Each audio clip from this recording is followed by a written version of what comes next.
I'll be sharing with you all about how I managed to increase my salary by 17% after only start working at my previous company for about 5 months. So yeah, let's get into it. So anyways, I know a lot of UX designers here on YouTube share their salary history, and props to them. I think that's very great, very courageous of them. I personally decided to not share my salary history and that aspect of my life, mainly because I don't feel that sharing my salary will actually necessarily help you gauge and how much a UX designer should make. There's a lot of data out there, there's a lot of information out there, and everything is relative to your skill level as well as the location that you're in. But with that being said, I do want to though share with you how I managed to, like I said earlier, increase my salary by 17% after only working at my previous company for 5 months. So I'm going to start with a little backstory. The company that I worked for was a startup. They have roughly about 200 employees. So it was January of 2020, and at the time I was still an apprentice at the Home Depot. At that time, my apprenticeship was about to end, and I was pretty sure that I wasn't going to accept an offer, either a contracting offer or a full-time offer from Home Depot, mainly because I wasn't getting the kind of experience that I want, and I didn't feel like it was the right environment for me at the time.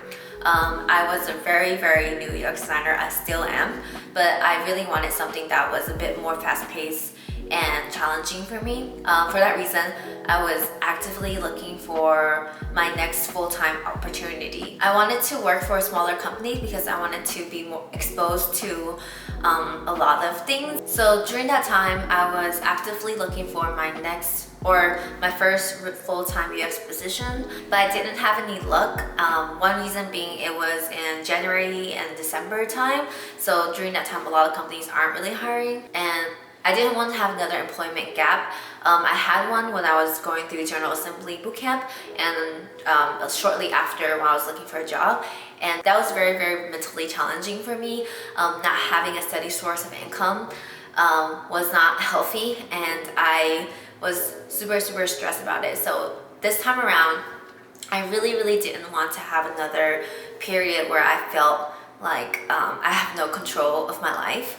So I took this job, which was my previous job, knowing that it wasn't like, it didn't hit all of my check boxes, but it did hit a few, mainly that it was a smaller company, it was a startup, and I felt like it's a place where I could definitely be thrown in the fire and challenged. I took the job knowing that I am being quote-unquote underpaid, or I'm being paid lower than what I hoped for or what I value myself at based on my market research and just like general information that I have. But I told myself this is the price that I'm willing to pay to get my foot in the door. Like I mentioned in my previous salary video, research is super important because it allows you to know where you stand, whether you're being paid fairly or you're being paid slightly under. And if you know that you're being paid under than the market value or what you think you should get paid, that's a problem, which is great because when you know that it's a problem, you know that it's something that you can solve for over time. So going in with that awareness, I was able to be proactive and have an action plan. Basically, the company has a 90-day evaluation period for all new hires. And what that means is within the first 90 days, even though you're official and you're a full-time employee, the company can fire you at the end of the 90 days if they deem you unworthy. I think that should have been a sign for me that, yeah, because 90-day is literally an evaluation of whether or not you can meet the requirement of the role, I decided to use that to my own advantage. So the 90-day evaluation was an opportunity for me to bring up my salary. With that in mind, as soon as I started, I was diligently documenting all of my contribution, the value that I add to the organization, the impacts that I've made to the team through the tasks that I've performed or through the project that I was on weekly, to make sure that I have a solid case for myself when I bring up the salary talk with the company. Basically, I wanted to demonstrate that I'm not a junior UX designer and my contribution goes outside of that. Once it was close to my 90-day mark, I initiated a conversation with my manager. I wanted to get her perspective on what she think about my approach and whether or not she thinks I'm operating at a junior level. And luckily for me, she was extremely supportive, and because she works with me directly, her support was very, very important to me. Also was a validation for me. She said that I was definitely not operating at a junior level, and the initiative that I took on and the project that I led made it so much easier for her. So basically the quality of my work isn't junior. Long story short, she was extremely supportive, and she gave me the thumbs up to move forward and talk to her boss. I think it's very important to have this kind of support when you're asking for a raise or promotion. You want to have someone that's like on your side and vouching for you. I typically would suggest you to start the conversation with like a mentor figure or your most direct manager, if that's the same person or a different person, because most likely they are more aware of your work and have the most interaction with you. My suggestion is to approach it as if you're asking for advice, not just for the sake of doing that, but also you do want to get their perspective and their advice.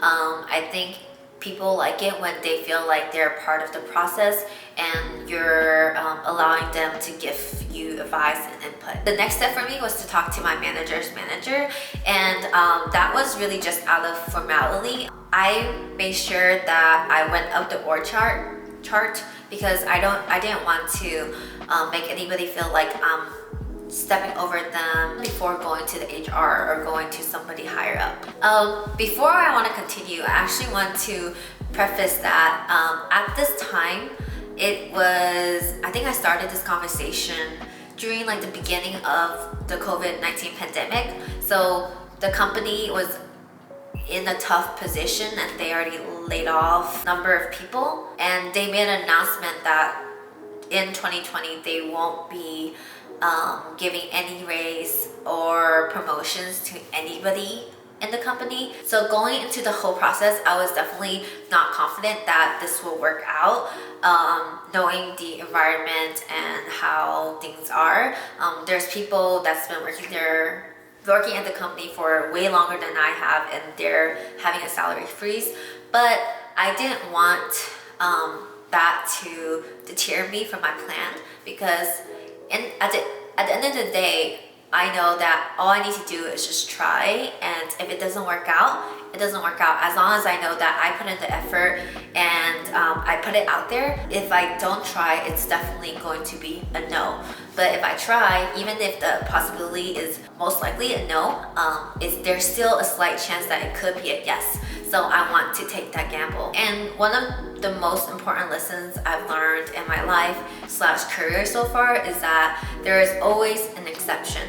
Knowing that there is a salary freeze, my approach to starting the salary talk isn't to ask for a raise, because there's a salary freeze.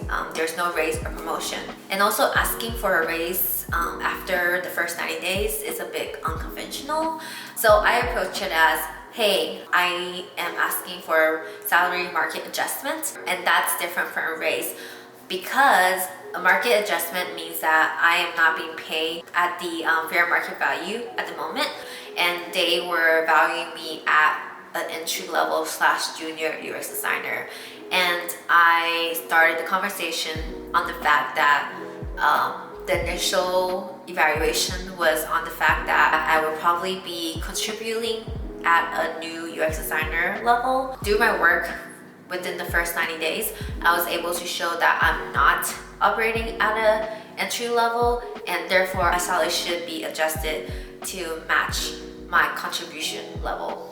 After talking to my manager and my manager's manager, and then someone from HR, I eventually got up to the director of HR. I told her my case and then gave her a high-level summary of my most major contributions and projects and how I provided value to the company. I obviously didn't give her the whole breakdown of everything that I've done, because that would be an overkill and she would be bored and it wouldn't be as impactful or efficient. I also gave her my research on the average UX designer salary and all the data that I collected through the method that I showed you in my previous video, just to further strengthen my case. and show her that I'm very committed to this, and I've done my research, and I'm not just asking because I feel like I deserve more. It's based on evidence and research. Overall, it was a good / okay conversation. It was a conversation with the HR person. She kept mentioning that there's nothing she can do at the moment. The company's going through a really rough time. Everyone's not getting promoted or getting raises, so it's not fair for them to give me quote unquote raise, which I corrected her. I told her that it's not a raise, it's a salary adjustment, which is different. Ultimately, she promised that we'll revisit it in the next 6 months or next year when we're in a better position to have this kind of discussion. But in the end, she was also very nice about it. She was really sweet. She gave me props for being super prepared. She mentioned that a lot of people do bring up salary and talk to her about salary, but not a lot of people come prepared with data and evidence and examples and exhibits to defend their case. So in the end, at least I made an impression by being very prepared and showing her that I'm very committed to this. So that did make me feel good. And at the end of the conversation, she said she'll move it up to the C-suite and see what we can do, but don't be hopeful. Most likely there's nothing they can do at this point.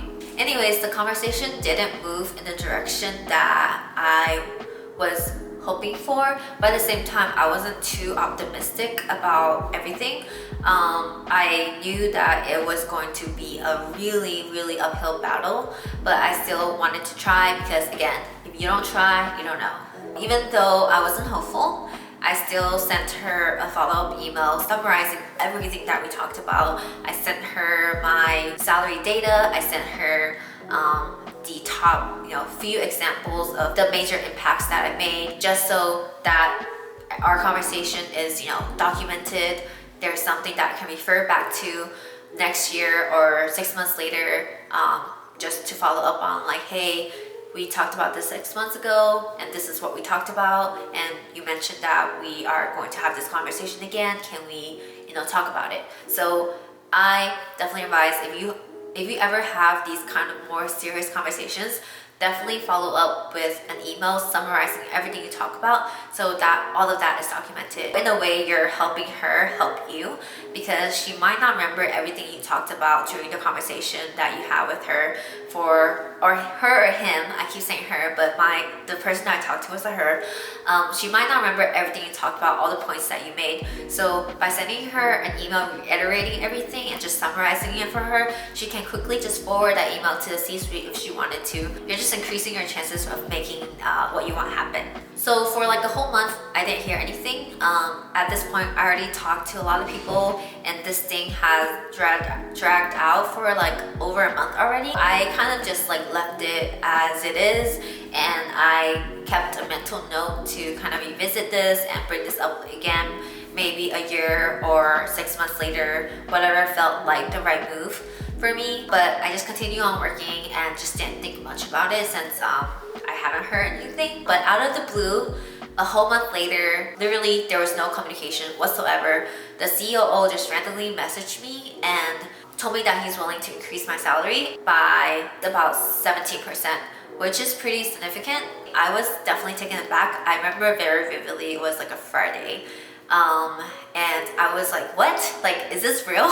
Because it was so random. The email wasn't that formal. Like, they didn't, like, I didn't get like another offer, like an official letter. It was just in the email, like, hey, we'll increase your salary to this amount.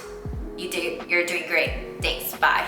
But yeah, it was so random. I definitely did not expect it at all. Actually, I'm just gonna read you guys the email. It says, Heyy, I wanted to reach out to you to let you know that we are increasing your base salary to a blah blah blah blah beep beep amount effective Sunday, June 19th. I know you have had several conversations with people regarding your comp. Your high level of work has not gone unnoticed. I appreciate the way in which you have advocated for yourself. We value and reward high performers, and you are certainly one of them. Thank you for everything that you have done this far, and will continue to do so. Very best, COO. Though it didn't work out with the company, I mentioned a little bit of why in my live update video, but I really appreciated that they were flexible and was willing to make an exception for me. In conclusion, I want to share this story with you all, not to brag and be like, oh my gosh, I increased my salary by 17%, but my main motivation is for 3 reasons. One is to always know your worth. So do your research and make sure that you're compensated fairly. Make sure you have a general idea if you're being paid at market value or under or above even. Just to know where you are is very helpful, because if you aren't being paid fairly, then you know that there's something that you can do about it. 2, to always keep track of your impacts and contribution that you're making to the company as a whole and the design team. Just in general, all the value that you're adding to the company, make sure that you're keeping track of that. I do it through like a weekly reflection impact documentation process, which I will share my template down below. It's much easier to spend 20 to 30 minutes every week to reflect on your week and jot down stuff, document stuff, than to try to do that 6 months later or a year later. And my last point is to always ask, always try. I feel like this story is like a perfect example of if you don't speak up, then nothing will happen. But if you ask, then there are chances that you might get rejected, but there are also chances that it might work out. Even if the possibility of what you're asking for is very low, you should still just ask, still speak up, still try. And there's always room for exceptions, and if you try hard enough or try smart enough, you might just able to wiggle your way to be an exception. That's it for me. Thank you so much for watching. I hope this video was helpful and inspire you to go out there and just ask. If you have any questions, if you have personal stories that you want to share or tips and tricks that you have, please jot it down in the comment section below. But yeah, thanks. Bye.